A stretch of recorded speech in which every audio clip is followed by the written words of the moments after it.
It started with a gunshot. The sound ripped through the quiet cookie-cutter streets of Maple Grove, sending birds scattering from the manicured trees. Porch lights flicked on in synchronized alarm, and curtains rustled as sleepy, suburban residents peeked out from behind their windows. Some thought it was a car backfiring. Others thought it was a firework. But Frank Dawson, seated in his wheelchair on his front porch, knew better. Because standing at the end of his driveway, wearing a twisted snarl of rage, was Karen Wilkins, the neighborhood's self-appointed queen of the homeowners association. And she was holding a gun. Frank exhaled, gripping the armrests of his wheelchair as he kept his eyes locked on her trembling hands. She had lost it. Completely. All over a mailbox, a wheelchair ramp, and a flagpole that was allegedly 2 inches taller than HOA regulations allowed. It had been months of passive-aggressive notes, fines, threats, and absurd accusations, but this was a whole new level of insanity. "Step down from your porch right now," Karen barked, waving the gun wildly as if Frank, who physically couldn't step anywhere, was just being difficult. A porch light from the house across the street flicked on, and a voice called out, "Karen, what the hell are you doing?" Karen didn't flinch. Her bloodshot eyes stayed locked on Frank. "This is my neighborhood," she screamed. "And I will not let you ruin it with your, she gestured toward his front yard as though struggling to find the words. Your disrespect." Frank didn't move. He knew better than to provoke someone whose last 2 brain cells were clearly being held together by sheer spite and a bottle of discount Chardonnay. "Karen," he said, keeping his voice calm. "You just fired a gun over an HOA violation." Karen blinked. Then, as if realizing for the first time what she had done, she looked at the gun in her hand. Her manic energy wavered for a second. Then it came back stronger. "You think you can just roll in here, literally, and ignore the rules? You think you're special?" Frank let out a short, incredulous laugh. "Karen, I'm in a wheelchair because I got blown up defending this country. I'm not exactly out here throwing frat parties and leaving my Christmas lights up all year." "You violated HOA policies," she shrieked. "The flagpole is too high. And your mailbox is the wrong shade of beige." Frank sighed. "Karen, you need help. Serious help." The flashing red and blue lights of approaching police cars reflected off the pristine driveways of Maple Grove. The neighbors, now fully awake and gathered on their lawns, whispered and filmed the scene with their phones. The HOA queen had finally lost her crown. But this wasn't how it started. No, this was just how it ended. Months ago, when Frank first moved into the neighborhood, he thought Maple Grove was a dream come true. It had wide sidewalks, a beautiful community park, and well-maintained homes. It seemed like the perfect place for someone who wanted a quiet, peaceful life. What he didn't realize was that the entire community was under the iron-fisted rule of one woman, Karen Wilkins, the self-proclaimed protector of the neighborhood's prestige. And as it turned out, Karen didn't take kindly to new residents who didn't fall in line, especially not ones like Frank. The first time he met her, she had marched up to his house holding a clipboard like it was a holy relic. She introduced herself with a tight-lipped smile that didn't reach her eyes. "Welcome to Maple Grove," she had said. "I run the HOA here. We have very high standards." Frank, sitting on his front porch, had nodded. "Good to know." Her smile tightened. "I noticed your ramp. That wasn't in your original house design." Frank had blinked. "Well, yeah. It's a wheelchair ramp. It's not HOA approved," she had said, tapping her clipboard. "You'll need to submit a request for modifications." Frank had stared at her for a long moment. "Are you seriously telling me I need permission to install a ramp so I can enter my own home?" Karen had crossed her arms. "Rules are rules." Frank, a man who had survived actual war zones, had resisted the urge to laugh in her face. Instead, he simply said, "I'll keep that in mind," and wheeled himself inside, leaving her standing there like a malfunctioning robot. That should have been the end of it. But it wasn't. Over the next few weeks, the fines started arriving. Slipped under his door. Left in his mailbox. Emailed at 3 a.m. Each one was pettier than the last. The flagpole was too high. The ramp didn't blend with the neighborhood aesthetic. His trash bins were left out 15 minutes too long on pickup day. First, Frank ignored them. Then, when Karen escalated to leaving passive-aggressive notes taped to his front door, signed with her name in bold, underlined letters, he started pushing back. He sent her legal documents proving that his ramp was protected under the Americans with Disabilities Act. He ignored the nonsense about the mailbox and flagpole. And when she tried to fine him for having a non-regulation garden hose, he laughed in her face. That was when Karen's obsession turned personal. He started watching him. Not just occasional neighborhood glances but real, unsettling surveillance. Neighbors mentioned seeing her parked outside his house, clipboard in hand taking notes. One even joked that she might start measuring his lawn with a ruler. Then one night Frank heard a creak outside his house. Checking his security cameras, he saw Karen creeping onto his property with a wrench. The next morning his wheelchair ramp was unstable. Some bolts had been loosened. Frank had barely managed to keep from rolling down the porch steps. That was when he knew. Karen wasn't just an annoying HOA enforcer. She was dangerous. So he set up a GoPro on his wheelchair, documenting every interaction. Every time she approached him, every time she harassed him, every ridiculous fine she tried to enforce. It was all recorded. And then at the annual community barbecue, Frank finally had enough. Standing in front of the whole neighborhood, he called her out. "Ladies and gentlemen, I would like to take a moment to appreciate our beloved dictator. Sorry, I mean HOA President, Karen Wilkins." Laughter rippled through the crowd. Karen, standing by the grill with a glass of wine, turned bright red. "Karen here has spent the last few months making my life a living hell because she thinks my wheelchair ramp ruins the aesthetic of the neighborhood. But let's give credit where it's due. She is truly dedicated to her job. I mean, who else would sneak into a veteran's yard at night just to tamper with his mobility aid?" Gasps. More laughter. Karen's jaw clenched so tightly it looked like it might shatter. "That's a lie," she shrieked.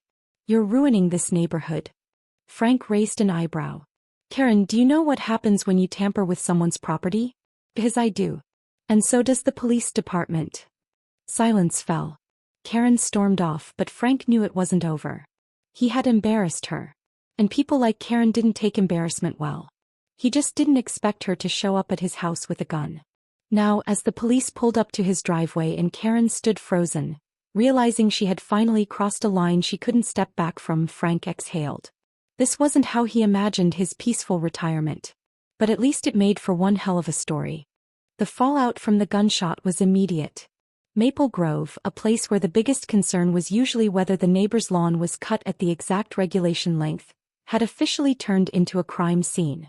The flashing red and blue lights of the police cars reflected against the pristine driveways as Karen Wilkins stood frozen, still gripping the gun like it was an extension of her authority. Neighbors were out in full force now, their sleepy confusion quickly replaced by the exhilaration of witnessing the greatest HOA meltdown in suburban history. Phones were out, cameras rolling, and hushed whispers filled the air. Frank Dawson sat in his wheelchair, his pulse steady despite the situation. He had faced worse. A self-righteous suburban tyrant with a gun wasn't nearly as terrifying as what he had survived overseas. But that didn't mean he wasn't angry. After months of passive-aggressive nonsense, escalating harassment, and now an actual weapon being fired in his direction, he was done playing nice. The police rushed in, demanding Karen drop the gun. She hesitated as if debating whether HOA rules somehow outranked state law, then let it clatter onto the pavement. She immediately launched into damage control, her voice trembling but still dripping with the same entitlement that had caused this mess in the first place.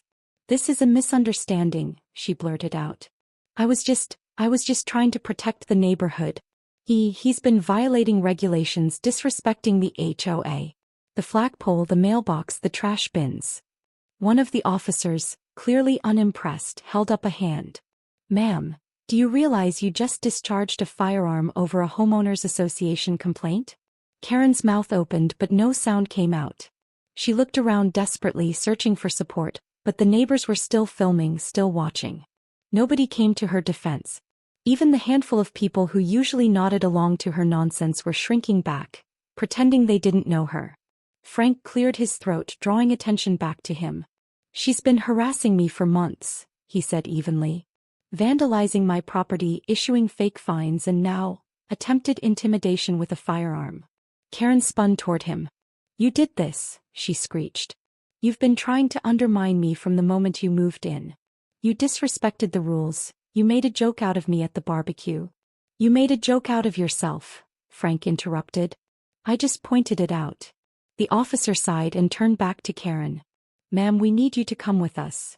Karen's face drained of color. No. You can't do this. I am the HOA president. This is my community. I have a right to enforce the rules. Frank rolled his eyes. Pretty sure the law ranks higher than the HOA handbook. As the police led Karen toward their squad car, she thrashed and wailed, spewing every possible excuse. She claimed she was set up. She claimed Frank had provoked her. She even accused the neighbors of conspiring against her, as if they had somehow collectively hypnotized her into grabbing a gun and storming down the street.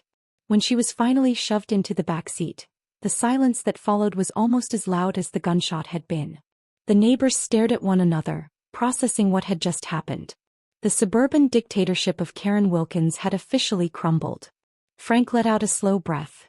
It should have felt like a victory. And in many ways it was. But something in his gut told him it wasn't over. The next morning the neighborhood was buzzing. The local news had gotten hold of the story, plastering Karen's mugshot across the screen with headlines that would have been hilarious if they weren't so ridiculous. HOA president opens fire over trash cans, and suburban tyrant loses it over mailbox dispute, were just a few of the gems circulating online. Karen had officially become a meme, her name flooding Reddit forums, Facebook groups, and even late-night talk shows. But while the rest of the world was laughing, Karen wasn't done fighting. Even from behind bars, she managed to rally a few of her last remaining loyalists. Her inner circle of busybodies, 2 older women and a man named Greg who had always agreed with her just a little too enthusiastically, started spreading rumors. She was set up, they insisted. Frank manipulated her into snapping. She was just trying to keep the neighborhood safe, Greg argued. She wasn't going to actually hurt anyone. She'll be back, one of the old ladies whispered ominously. She's not done. Frank didn't take any of it seriously at first. Karen was facing multiple charges: discharging a firearm in a residential area, reckless endangerment, and unlawful intimidation. She was looking at serious legal trouble, not a slap on the wrist. But as the days passed, he started noticing strange things. The fines from the HOA kept arriving in his mailbox. Even though Karen was gone, someone was still trying to enforce her ridiculous rules. Notes appeared on his door, written in the same aggressively polite language she had used. Per HOA guidelines, your wheelchair ramp must be removed or repainted to meet neighborhood aesthetics. Frank crumpled the paper in his fist.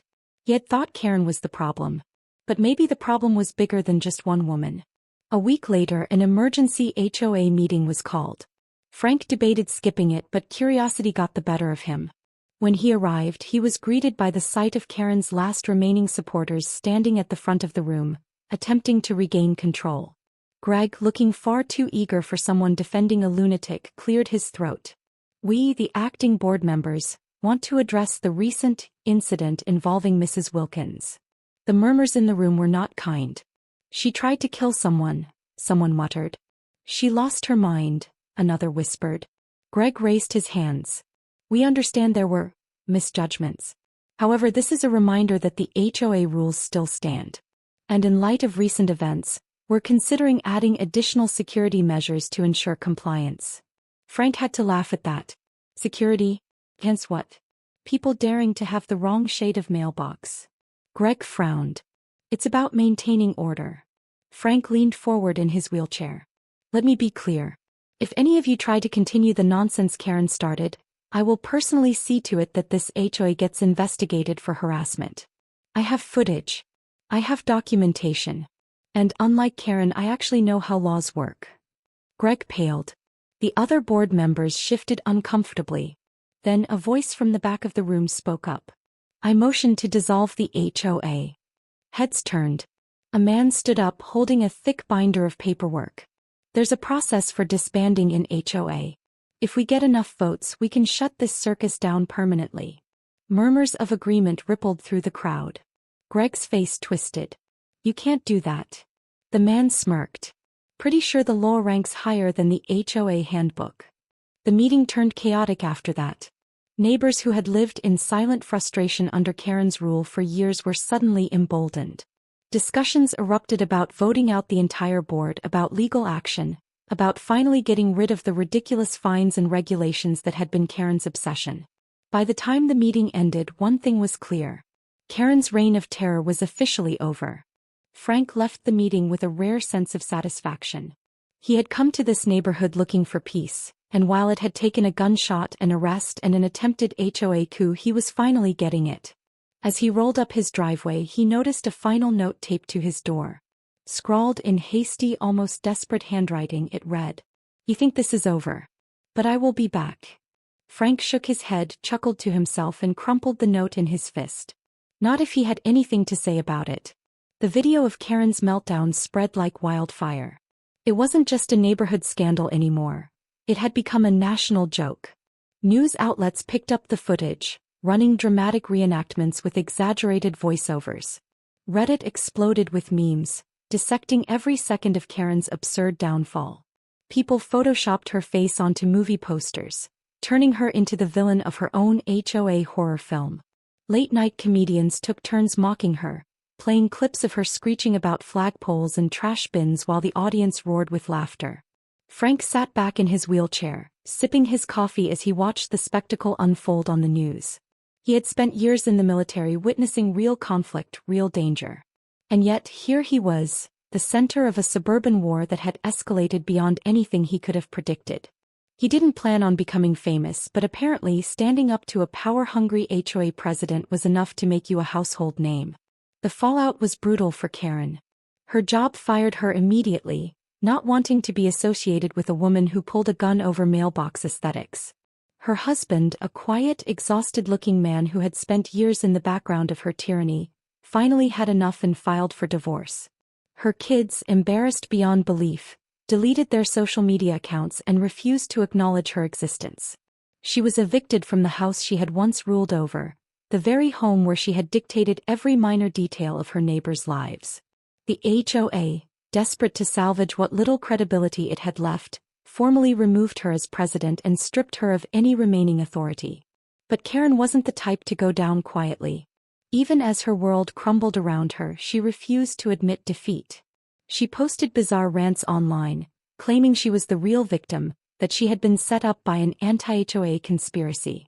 She insisted that Frank had been sent to Maple Grove to destroy everything she had worked for. Her last, desperate attempt at saving face was a live-streamed video where she sobbed dramatically, reading a letter from the HOA begging her to return. Unfortunately for her, the entire neighborhood was quick to expose the fact that she had written the letter herself. Frank didn't feel sorry for her. Not after everything she had done. Not after she had tried to sabotage his ramp, tried to humiliate him, and finally tried to intimidate him with a gun. He had dealt with a lot of things in his life, but there was one thing he couldn't stand: bullies who thought they were above consequences. One day, about a month after Karen's arrest, Frank received a letter in the mail. At first he assumed it was just another leftover HOA notice, but when he opened it he realized it was something much better. The bank had foreclosed on Karen's house and it was being put up for auction. Frank laughed. A deep, genuine laugh. The opportunity was too perfect. With a little help from a lawyer friend, Frank placed a bid on the house. It wasn't particularly expensive. Karen had bled herself dry with legal fees, and no one in the neighborhood wanted to go near the place after what had happened. So with minimal effort, Frank became the proud new owner of Karen's former kingdom. The news spread fast. The neighbors were thrilled. The idea that the man Karen had tormented for months now owned her house was poetic justice at its finest. There was a celebration, complete with a barbecue where people took turns reenacting her greatest meltdowns. But Frank had one final surprise in store. A week after moving in, he put up a massive sign in front of the house. Read, "The former home of Karen Wilkins, HOA tyrant. Never forget." It was a masterpiece of pettiness and the neighborhood loved it. People stopped to take pictures, some even bringing their dogs to pose in front of it. The local news covered the story, interviewing residents who gleefully recounted every ridiculous rule she had tried to enforce. But the best moment came when Karen herself, now living in a run-down apartment on the other side of town, drove by to see it. She screeched to a stop in front of the house, her face twisted with horror. Frank, sitting comfortably on the porch with a beer in hand, gave her a casual wave. She stormed out of the car looking like she was about to explode. "You think this is funny?" she shrieked, marching up the driveway. Frank nodded. Oh yeah. Funniest thing I've seen in years.